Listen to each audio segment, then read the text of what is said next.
Hello! On se retrouve aujourd'hui pour une vidéo face cam. On va faire le point de nos dépenses au Japon. Aujourd'hui, je filme avec mon iPhone parce qu'en termes de logistique, c'était quand même un peu plus pratique avec la chaleur. Parce que mon volet est à moitié fermé. À côté de moi, il y a mon linge qui sèche parce que la fenêtre est ouverte. Ça me permet d'avoir un peu de frais pendant que je filme. J'espère que vous allez bien m'entendre, sachant que du coup la fenêtre est ouverte et que la machine derrière fonctionne. Mais je n'avais pas l'espace de mettre ma caméra là pour le moment. Et j'avais un peu peur aussi qu'on ne voie pas très bien avec la lumière, puisque ma caméra n'a pas de flash. J'ai pas de light ni rien pour le moment. Bref, nous sommes partis 3 semaines au Japon avec mon amoureux et on va faire un point sur nos dépenses. J'ai mon Mac, puisque je filme avec mon téléphone, car on a besoin de notes même. Donc désolé si je regarde en bas, c'est normal. Je suis sur mon Mac. Pour le coût de la vie, le Japon n'est vraiment pas cher comparé à la France. C'est-à-dire qu'avec la chute du yen, on est littéralement les rois du pétrole. C'est limite donné. Par contre, un des points les plus importants, le Japon n'est pas 100% digital. Comparé à Londres, par exemple, il est très important d'avoir du cash sur soi. Sachant qu'en plus, c'est aussi important de savoir qu'ils ne prennent pas Apple Pay, qui peut être très chiant par moment comparé à l'Europe, où généralement avec Apple Pay, tu payes littéralement tout. Au Japon, ce n'est pas le cas. Donc ayez au moins toujours soit du cash, soit les cartes bleues, les deux c'est mieux. Parce que une fois on a été au magasin et en fait je me suis dit, bon on a telle somme en cash, c'est ok, je ne prends pas ma carte, j'ai mon téléphone, ça ne marche pas. Même juste votre carte sur votre téléphone, ça ne marche pas. Donc ils sont peut-être en avance sur certains points et tout n'est pas digitalisé comme nous et honnêtement on a essentiellement utilisé du cash comparé à ici. Donc vraiment un des points les plus importants, ayez toujours du cash sur vous. Retirez régulièrement, c'est vraiment mais plus que nécessaire quoi. D'autant plus que beaucoup d'endroits refusent la carte. En fait, il y a beaucoup d'endroits où on va payer justement sur des bornes et où on doit payer avec des billets 2000. Donc ça aussi c'est important, ayez toujours des billets 2000 avec vous, surtout si vous voulez manger. Mon bilan pour 3 semaines pour 2 personnes, on est aux alentours de 5400 € fourchette haute. Parce qu'on n'a pas calculé au centime près tout ce qu'on a dépensé. Donc c'est vraiment un environ. Donc en tout, il y a une mouche. On est plus ou moins à 2700 € par personne. Pour le vol, on a pris Eva Air. C'était plutôt cool comme compagnie, je vais pas vous mentir. Par contre, au bout d'un moment, les sièges ne sont plus du tout confortables. Donc, point à rectifier, je pense que notre prochain long courrier, on va probablement s'upgrade pour être plus dans le confort, parce qu'au bout d'un moment, c'est chiant. Elle me saoule cette mouche. On a eu une correspondance. Ensuite, on a eu une correspondance à TIP. Je trouve que justement, vu que les sièges ne sont pas confortables, les correspondances sont quand même vachement agréables. On a eu une correspondance de 3 heures pour l'aller et de 6 heures pour le retour. Ça nous a permis justement de marcher, surtout pour le retour, et de manger. Bon, après, le retour, c'est... Enfin, TIP et Tokyo, on a quoi, 2h30 d'avion, donc ça va. C'est vrai que pour l'aller, les 3 heures, ils étaient vraiment pas de trop. C'était vraiment un plaisir de pouvoir marcher. Pour l'hébergement, on est environ à 1200 €. Sachant que une nuit à Paris nous a coûté 150 €, qu'on a dormi vraiment à proximité de l'aéroport, puisque notre vol était à 11 h, je crois. C'est ça. Donc on devait être plus ou moins vers 8 h à l'aéroport. Bon, c'était beaucoup plus simple pour nous. Donc, comme je l'ai montré dans une vidéo précédente, on a dormi chez Citizen. C'est très confortable, le lit est immense. C'est rigolo, il y a des lumières dans la douche et tout, on a une télé. Enfin, vraiment, c'est chouette quand tu reviens de voyage ou quand tu pars en voyage, mais ça reste quand même un sacré coup. Ensuite, le premier quartier où on a dormi, c'était Edogawa. Donc, c'est vraiment un quartier résidentiel du Japon. Et j'avoue qu'il y a très peu de touristes à cet endroit. Mais c'est pas une mauvaise chose, c'est vraiment le quartier coup de cœur pour nous. On a adoré. On avait vraiment le métro à proximité. On était dans un petit studio. C'était suffisant pour nous deux parce que honnêtement, le studio, on y était juste pour dormir et faire notre linge quoi. Très heureuse d'avoir eu cette Airbnb en premier et surtout dans cet emplacement. Ça nous a vraiment permis de découvrir un Japon très traditionnel entre grosses guillemets, enfin très résidentiel, réel, le vrai Japon. Et c'est le Japon pour lequel on est vraiment tombés mais amoureux tous les deux. C'était simple, calme, enfin incroyable. Donc pour celui-ci, j'ai payé 370 €. Parce qu'en fait, il faut savoir que Edogawa, Kyoto et Sumida, c'était des cadeaux d'anniversaire de mon copain. Donc j'avais payé les Airbnb pour son anniversaire. Ensuite, du coup, on a été à Kyoto. J'ai pris l'hôtel Linu Hotel, je crois que c'est ça. On est resté 17 au 21 et la première fois, je saurais plus vous dire, on est resté du 10 au 17. Je vous mettrai les dates, ce sera beaucoup plus simple. Donc 200 €, on avait le petit déj compris, qui était d'ailleurs très bon, mais très occidental par contre. Mais bon, c'est un truc en moins à penser. On a le petit-déj dans l'hôtel, c'est vraiment cool, quoi. Tu te prépares, tu manges ton petit-déj et après tu pars. C'était jusqu'à 10 h, il me semble, le service, donc c'est plus ou moins correct. On est plus ou moins à proximité de pas mal de choses dans le centre. Tout est faisable à pied, plus ou moins. Après, Kyoto, ça reste très grand quand même. Donc on a aussi pris pas mal les transports, mais c'est pas encore trop cher, donc c'est ok. Mais c'était vraiment sympa, la chambre est relativement grande. De toute façon, j'ai quelques vidéos, je pense, des Airbnb Co, donc je vous mettrai des images, si j'en ai. Cet hôtel, je l'ai aussi réservé sur Airbnb. Ils étaient très gentils parce qu'en fait, les réservations n'étaient pas ouvertes quand moi j'ai commencé à réserver justement les Airbnb pour le voyage. Donc ils m'ont envoyé un message quand les réservations étaient ouvertes, parce que c'est un des hôtels les mieux notés et les plus appréciés sur Airbnb. Je pense que c'est un des 10% les plus appréciés. Il y a pas mal d'activités dans cet hôtel. Un prof qui vient pour faire de la calligraphie, donc c'est gratuit. Et après, je sais plus trop, je crois qu'il y avait un cours de saké à un moment donné. Pareil, où on a des sakés à disposition, on a le droit de les boire gratuitement. Il y a aussi des petits gâteaux qu'on peut manger gratuitement. Du café, du thé, de l'eau à disposition gratuitement aussi. C'est vraiment cool. Ils sont tous très gentils, très accueillants. On a aussi une boisson offerte, donc alcoolisée, pour notre séjour quand on arrive, avec sur une petite carte, donc c'est cool. La salle de bain est incroyable, la douche est immense. On a forcément les toilettes typiquement japonais, enfin vraiment cool. Le lit est très confortable, on a une petite télé, un petit lavabo, enfin c'est juste suffisant. Donc celui-là, on l'a payé 200 €, c'est carrément ok. Et honnêtement, il est très esthétique, donc très instagrammable, j'ai envie de dire. Et ça va, c'est pas juste ça, c'est propre, c'est vraiment cool. En dernier Airbnb à Tokyo, on a été à Sumida. On était vraiment à 10 minutes de la Skytree. Cet Airbnb était...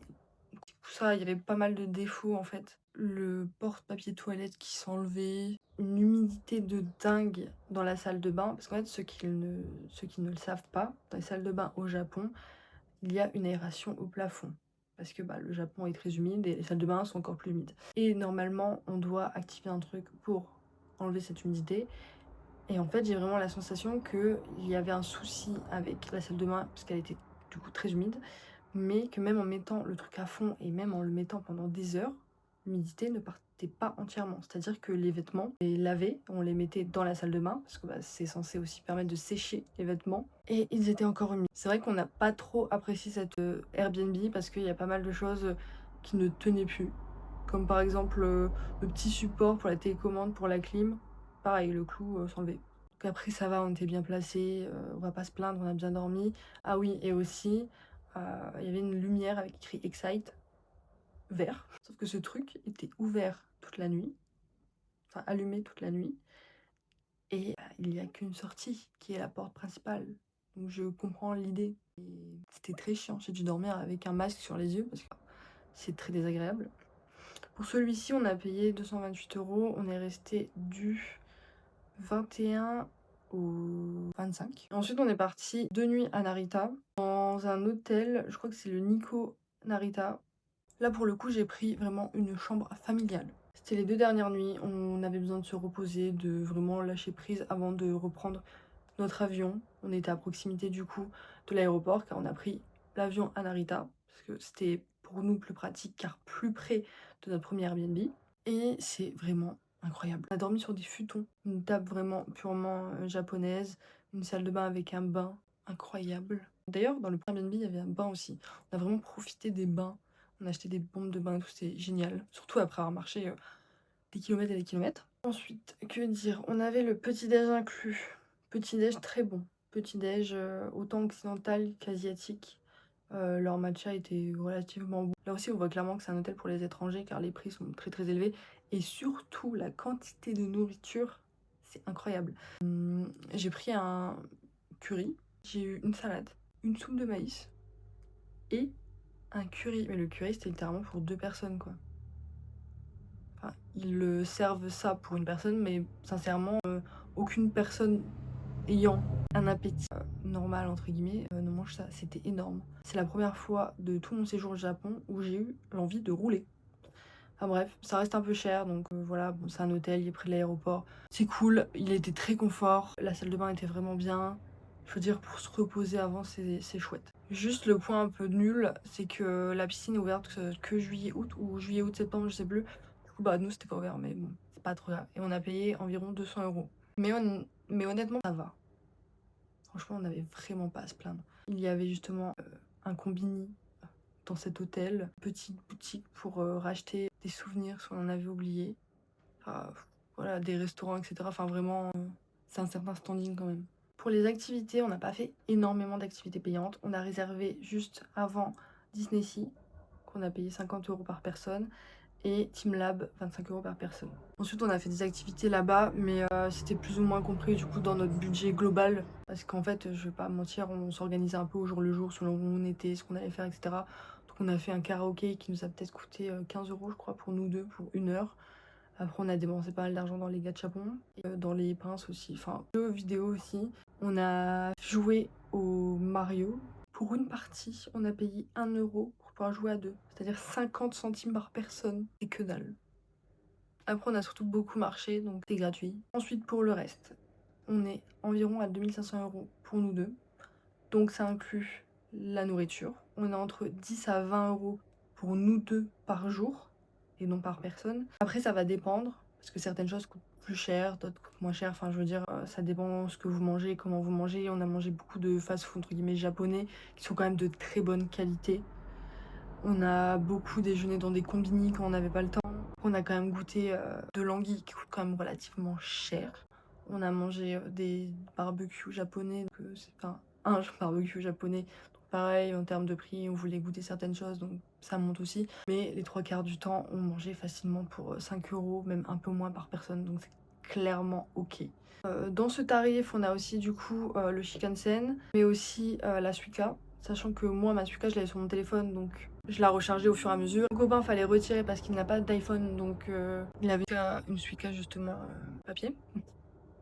Merci. Et j'ai plus ou moins fait le calcul du coup avec moi, ce que j'ai mis sur la mienne. Étant donné que la mienne était dématérialisée, j'ai encore justement tout l'argent que j'ai dépensé et que j'ai mis sur ma Suica, vu que tout est dans mon téléphone.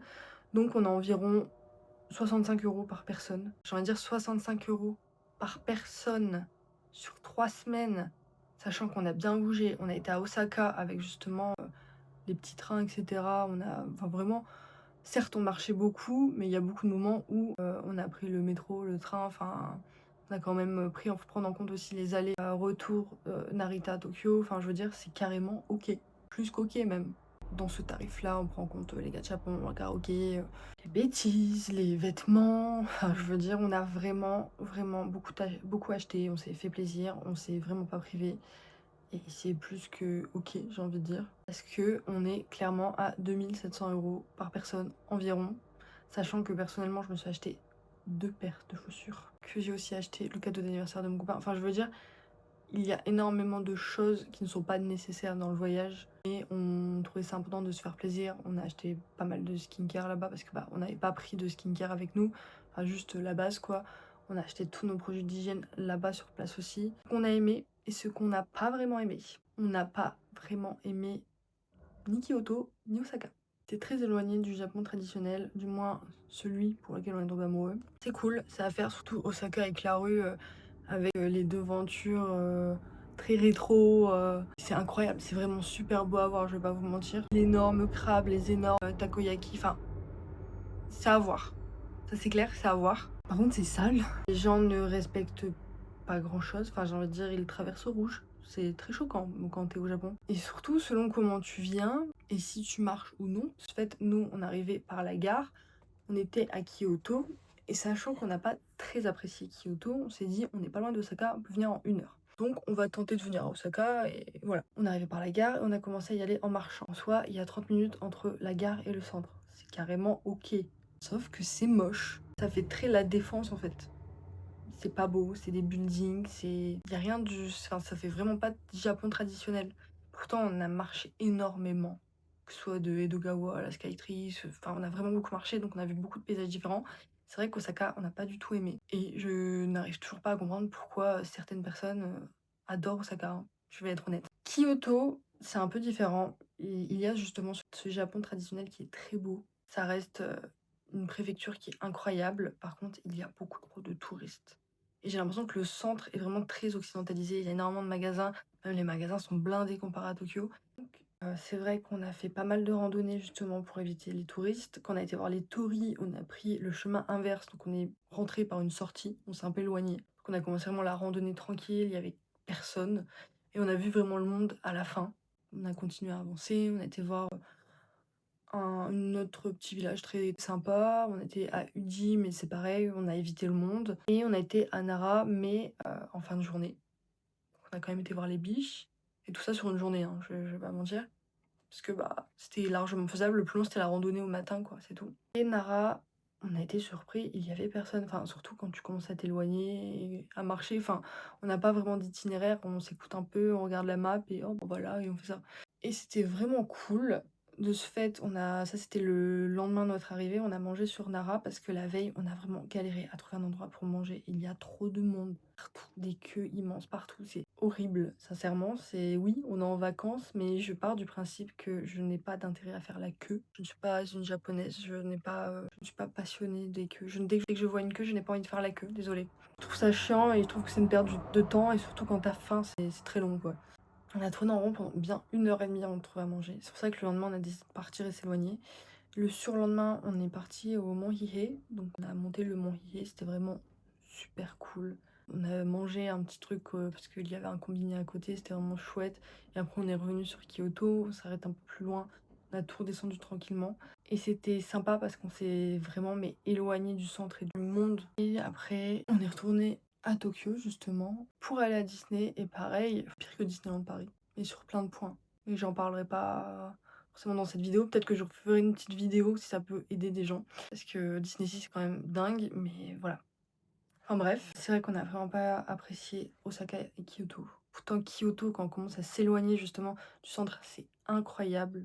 Il m'est arrivé des trucs de fou, genre j'ai trouvé un trèfle à 4 feuilles. J'ai perdu un objet, je l'ai retrouvé en revenant sur mes pas alors que c'était vraiment dans les rues passantes où il y a énormément de touristes. Enfin, je suis désolée mais c'est dingue quoi.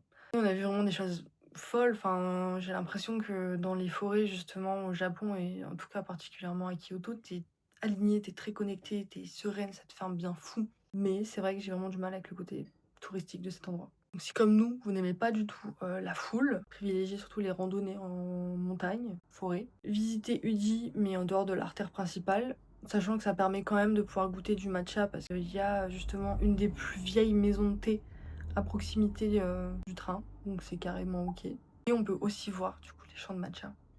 Parce que perso, c'est surtout ça que je voulais voir à Udi, hein, c'est tout.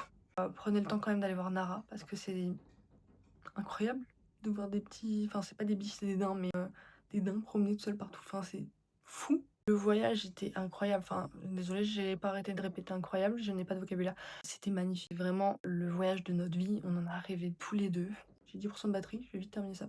On en a vraiment beaucoup rêvé tous les deux. On retournera au Japon, c'est sûr et certain. On ne refera pas les choses touristiques. On ira sûrement au Disneyland, parce qu'on a fait que le Disney Sea. Mais c'est vrai que pour tout le reste, il y a de fortes chances qu'on n'y retourne pas. Probablement Tokyo quand même. Mais personnellement, il y a bien un endroit à l'heure actuelle que je rêve de voir, c'est Okinawa. Et voir forcément des endroits beaucoup moins touristiques.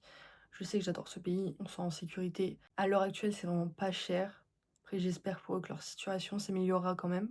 T'en as plein les yeux, t'en as plein les oreilles, les gens sont polis, c'est propre. Encore une fois, t'es en sécurité, tu vas dans des toilettes publiques qui sont propres. Tu peux t'asseoir sur les toilettes, c'est incroyable. La facilité avec les combini, enfin, je sais que le Japon cache entre guillemets énormément de choses. Il y a aussi énormément de burn-out, qui a une pression énorme sur les gens parce que bah, c'est le vivre commun et pas le soi. Il y a énormément de choses négatives au Japon que je connais parce que malgré tout, je reste quand même passionnée du Japon. Mais ça ne change rien au fait que ce pays est incroyable. Donc si vous rêvez de le faire, c'est largement faisable et à moindre coût. N'écoutez pas les gens qui disent vous avez pas 5-10 000 € pour aller au Japon, n'y allez pas. C'est juste des gens superficiels qui s'achètent énormément de choses qui ne servent à rien. Pour le coup, alors moi les 2 paires de chaussures étaient prévues. Le reste des choses, certaines oui, d'autres non. T'as des coups de cœur, t'as envie d'acheter des trucs, c'est normal.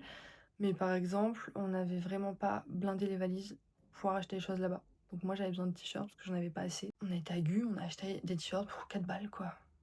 Mon copain il lui manquait un pyjama, on lui a acheté un pyjama là-bas pour, je sais pas, en taille Uniqlo, on l'a peut-être payé 8 €, même moins, j'en sais rien. Il y a juste par exemple, là où on aurait pu éviter des frais, mais on peut pas prévoir, on est en mai, généralement en mai il fait chaud et humide. Mais là en fait, quand on était à Disney, il a plu.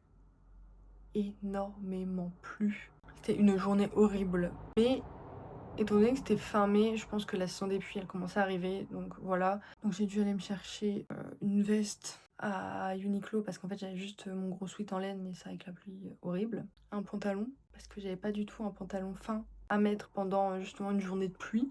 Parce que malgré tout, il faisait pas si froid que ça. On a pris un e-tech aussi. Parce qu'en fait, on était aux alentours de 19 degrés, donc c'est carrément, c'est encore correct. Ça va, j'avais mes Salomon. Mais je veux dire, j'avais besoin de vêtements de pluie et pas trop épais. Parce qu'en fait, mon sweat était trop épais parce que dans les avions, il fait super froid et mon pantalon, c'est pareil. Ça reste des achats qui auraient pu être évités. Après, bon, c'est des choses que je vais remettre. Mais on n'est pas tous obligés de claquer des 1000 et des cents dans des fringues et dans des goodies. Vraiment pas. Vous pouvez juste vous acheter un ou deux souvenirs et c'est ok. Moi, je dirais, si vous voulez vraiment kiffer 2005-3000 et en dessous, c'est largement faisable. Il y a des vols à 600 € avec des correspondances, certes, vous allez attendre, certes, mais je pense que vous pouvez partir au Japon avec 1500 €. Et encore, je pense qu'à l'heure actuelle, ça reste plus que ok avec la chute du yen. En tout cas, réalisez vos rêves vous aussi, faites tout pour le faire. Merci d'avoir regardé cette vidéo. Bon courage avec cette chaleur. Je vous fais des bisous. N'oubliez pas de liker, commenter, de vous abonner. Et on se retrouve mercredi prochain pour une nouvelle vidéo.